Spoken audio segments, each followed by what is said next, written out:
kulankan ballaaran oo loogu sii gogol xaadhayay qabsoomidda diiwaangelinta codbixiyaha oo maalmaha soo socda guud ahaanba ka qabsoomi doonta gobolka Sanaag ayaa kulankani cashada ahaa oo lagu qabtay hotel Al-Nuur ee magaalada Elafweyn ka soo qayb galay culimaa u diin uqaal salaadiin madaxda dhaqanka siyaasiyiin aqoon-yahano maamulka heer degmo gudida komishanka doorashooyinka Elafweyn iyo sidoo kale gudida guud ee komishanka qaranka Somaliland xubno kamid ah waxaana halkaasi ka hadlay Cabdiraxmaan Ismaan Aadan oo ah komishaneer ka tirsan gudida doorashooyinka qaranka Somaliland oo kulankani cashada ah soo qaban qaabiyay iyo sidoo kale xubnaha gudida doorashooyinka Elafweyn oo ay kamid yihiin gudoomiyaha ku xigeen iyo sidoo kale xogayaha gudidaasi oo iyaguna isaga daba maray tafaasiil mug lehna si guud uga siiyay marti sharafta kulankani ka soo qayb gashay muhiimadda qabsoomidda kulankani inay tahay sidii ay qaybaha kala duwan ee haldoorka Elafweyn loogu baraarujin lahaa barbilowga iyo sidoo kale iba furka qabsoomidda diiwaangelinta codbixiyaha waxaana ujeedadiisu tahay in uu la kulmo degmada haddii heer maamul tahay haddii heer odayaal tahay heer dhalinyaro heer aqoon-yahano anagu haddaanu komishankii degmada Elafweynahay komishaneer waxaanu ku sheegaynaa inaanu diyaar u nahay oo aanu diyaar garownay haddaanu reer Elafweynahay oo aanu inaan isdiiwaan gelino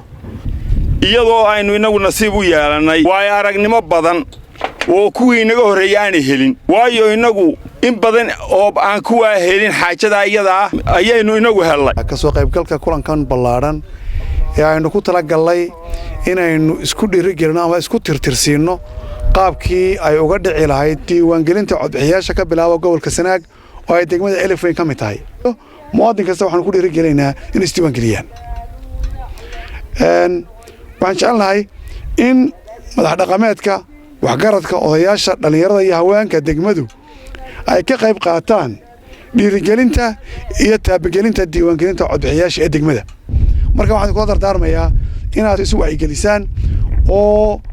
barbarka ka baxda oo bakayla qaleen waxayna kulankaasi ka hadlay uqaal iyo madax dhaqameed tiro badan oo iyaguna ka hadalka munaasabadani isaga kala dambeeyay waxayna si qoto dheer naaqashaad iyo ka baaran degba ugu sameeyeen sida ay u bilaabmi doonto hawlaha shaqada diiwaangelinta inagu soo foolle waxayna dhammaantood halkaasi ka cadeeyeen inay ka soo bixi doonaan waajibaadka shaqo ee madax dhaqameedka iyo sidoo kale aqoon-yahanka Elafweyn uga meel yaala barbilowga iyo sidoo kale dhammaadka hawsha diiwaangelintaasi tartan baa jira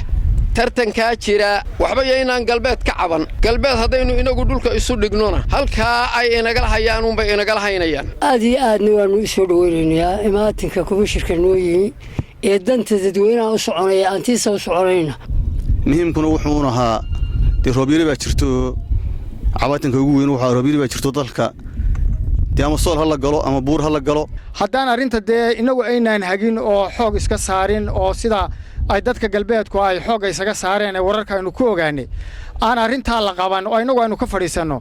waa la inaga badinaya marka waa inaanu guntiga dhiisha iskaga dhigno fadhiga ka kaano kun gaari baa leedihiin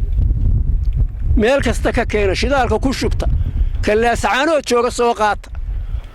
oo kalceeri gaaba jooga soo qaata oo kuwa soo gurta oo idinku isu qayshada goobaha codbixinta laga sameeyo waxa dhacayso goobo kale ku dhow waan dadku marayn aadna loo danay dadkuna degan yahay oo loo baahay goobaha la isku wareejiyo degmadu sameeyay hadii soo takal tahay sida kale waa aad baan ugu mahadnaqayaa komishaneerka inaynu as many as we could in alla intaanu kari karino dadkeena inaynu inagu dhinac ka soo wada jeedna qof walba uu foodka galo sidaynu influence gareyn lahayn maxarayto nabadgeliyada iyo nidaamka iyo yani tashiilaadka loo sameyn lahaa dadka yani maxayto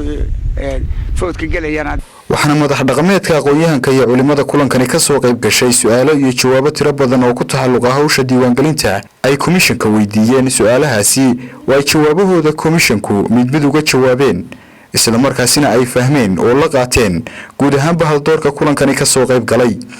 waxaana hadalka kulanka munaasabadani soo iba maray egas gudoomiye ku xigeenkii hore ee degmada Elafweyn Salmaan Yuusuf Tiiriye Odawa iyo sidoo kale duqa haatani ee Elafweyn Cabdiraxiin Yuusuf oo dhammaanba madax dhaqameedka iyo sidoo kale waayeelka iyo aqoon-yahanka kulankani ka soo qayb galay kula dardaarmay inay adkeeyaan